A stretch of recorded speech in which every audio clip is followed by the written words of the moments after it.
Ya, selamat pagi adik-adik. Assalamualaikum warahmatullahi wabarakatuh. Shalom. Damai di hati. Om Swastiastu. Namo Buddhaya, salam kebajikan. Puji syukur patut kita panjatkan kepada Tuhan Yang Maha Esa karena atas berkat dan anugerahnya kita dapat hadir di tempat ini dalam rangka mendengarkan penyuluhan atau ceramah dari kakak. Sebelum lanjut, perkenalkan nama kakak Ika Rizky Saputra, siswa SPN Polda Sulut. Kakak asli suku Bali dan asal pengiriman kakak berasal dari Bolang Mongondo. Ya, apa ada yang ditanyakan tentang perkenalan diri?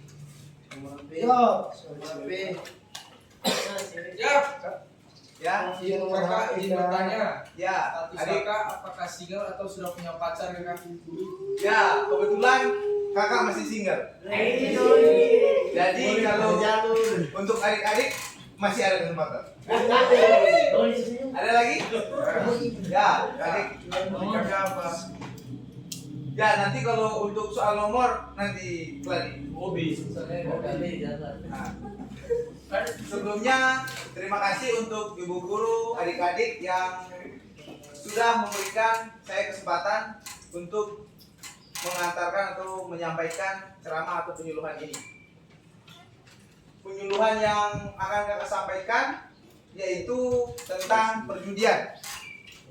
Apa adik-adik di sini sudah ada yang tahu tentang apa itu perjudian? Siap tahu.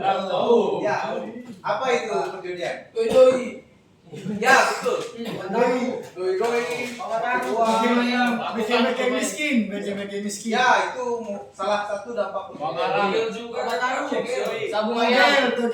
Judi Oh, ya. Siap. Betul, Sabung ayam. Ya, bagus sekali. Adik-adik ternyata sudah mengenal apa itu perjudian. Ya, jadi kakak akan menyampaikan apa pengertian. Kan adik-adik sudah tahu apa contoh-contohnya tadi. Sekarang kakak menyampaikan apa pengertian dari perjudian itu.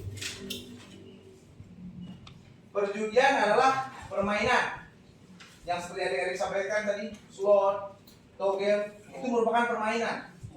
Permainan di mana bertarung untuk memilih satu pemenang. Jadi tidak mungkin berjudi kan semua orang menang, tetap ada yang kalah, ada yang menang.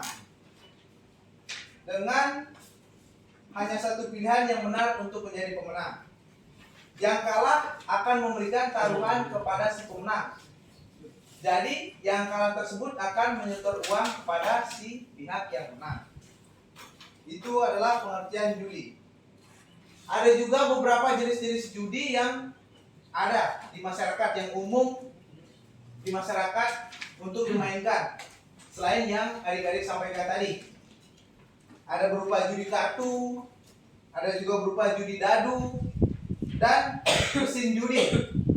Mesin judi ini yang paling banyak digunakan oleh masyarakat karena kemudahan teknologi. Sudah bisa diakses di mana saja, misalnya slot seperti yang adik sampaikan tadi, di HP sudah bisa dimanapun dan kapanpun selama ada jaringan dan ada kuota, adik-adik sudah bisa untuk melakukan judi tersebut. Dan apakah adik-adik tahu apa yang menyebabkan orang-orang itu berjudi? Ada yang tahu? Siap. Ya, adik Ikrar, apa yang menyebabkan? Rasa penasaran pemenang.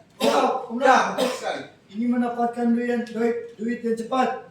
Betul, itu Ya. faktor utama. Ingin menjadi kaya. Ya, itu juga menjadi salah satu. Tapi selama ini hanya segelintir orang yang kaya dari judi. Di sini ada beberapa faktor yang menyebabkan orang-orang itu ingin berjudi. Terutama itu faktor ekonomi yang seperti adik-adik katakan tadi. Ingin cepat kaya, ingin mendapatkan uang secara singkat. Karena dia berpikir tidak mau bekerja, ingin mendapatkan uang secara singkat dengan modal yang sedikit. Ya, apa jalannya? Dia memilih jalan perjudian. Dia bisa mendapatkan uang secara singkat, tapi dia tidak tahu jika sudah kecanduan dia dapat terjerumus ke judi tersebut, bahkan tidak bisa berhenti. ada juga yang seperti adik Ikrar katakan tadi, faktor iseng-iseng. Iseng-iseng mencoba melihat teman-teman bermain slot, saya ingin mencoba, teman-teman menang banyak nih. Cara cari uang mudah buat uang jajan. Jadi iseng-iseng mencoba. Lama-kelamaan dia akan kecanduan untuk mencoba terus, memainkan judi tersebut terus, dan sampai pada titik kehabisan uang dan bisa saja menimbulkan hal-hal kriminal seperti mencuri uang orang tua, mencuri barang-barang untuk keperluan judi tersebut. Ada juga faktor lingkungan. Faktor lingkungan tersebut juga sangat berpengaruh adik-adik. Misalnya adik-adik ada yang tinggal di pasar, di terminal, karena sudah sering menemukan orang-orang yang sering berjudi, orang-orang yang sering bermain slot, pergaulan bebas. Jadi adik-adik mulai terjerumus untuk ikut serta melakukan hal tersebut karena sudah dianggap biasa dan lumrah di lingkungan adik-adik. Dan faktor terakhir yaitu faktor pendidikan. Ya, faktor ini merupakan faktor yang sangat disayangkan karena ada anak-anak yang tidak bisa mengenyam pendidikan, tidak bisa bersekolah, dan belum tahu apa itu dampak-dampak dari perjudian, apa yang bisa ditimbulkan dari perjudian tersebut. Jadi mereka belum tahu apa yang mereka lakukan. Jadi hal ini sangat disayangkan adik-adik. Maka dari itu, kakak mengharapkan adik-adik dapat semangat bersekolah dengan tekun agar tidak terjerumus ke perjudian tersebut. Adapun dampak-dampak buruk, ada yang tahu apa dampak-dampak buruk jika adik-adik kecanduan berjudi? Ada yang tahu? Mencuri. Ya, seperti yang kakak sampaikan tadi, mencuri. Ada lagi? Bikin jadi miskin. Ya, menjadi miskin. Ya, menjadi malas. Betul sekali. Adik-adik sangat aktif untuk menjawab ya. Banyak juga faktor-faktor yang menjadi penyebab orang-orang menjadi malas dan menimbulkan perkelahian juga. Misalnya adik-adik kalau berjudi tidak terima, saya tidak terima kalah, uang saya sudah habis, saya tidak terima, gitu contohnya. Jadi saya bisa menimbulkan konflik dan bahkan perkelahian ataupun tindak kriminal. Itu merupakan salah satu dampak yang sangat fatal dari perjudian. Juga yang lebih disayangkan lagi, dampak adik-adik bisa lupa akan sembahyang, lupa beribadah, dan bahkan lupa kepada Tuhan yang Maha Kuasa. Jadi juga masuk ke faktor agama dan moral. Dan jika adik-adik sudah terjerumus, kakak sebagai pihak kepolisian juga memiliki aturan-aturan yang dapat diterapkan jika adik-adik melakukan hal yang tidak baik tersebut. Adapun pasal-pasal yang terdapat di kepolisian yaitu pasal 27 ayat 2 UU ITE yang ancamannya ini sangat disayangkan jika adik-adik masih bersekolah, diancam hukuman sampai kurungan 6 tahun penjara, bahkan jika sudah tingkat berat bisa sampai dengan denda 1 miliar rupiah. Oh, tinggi sekali untuk siswa-siswa atau adik-adik sekalian.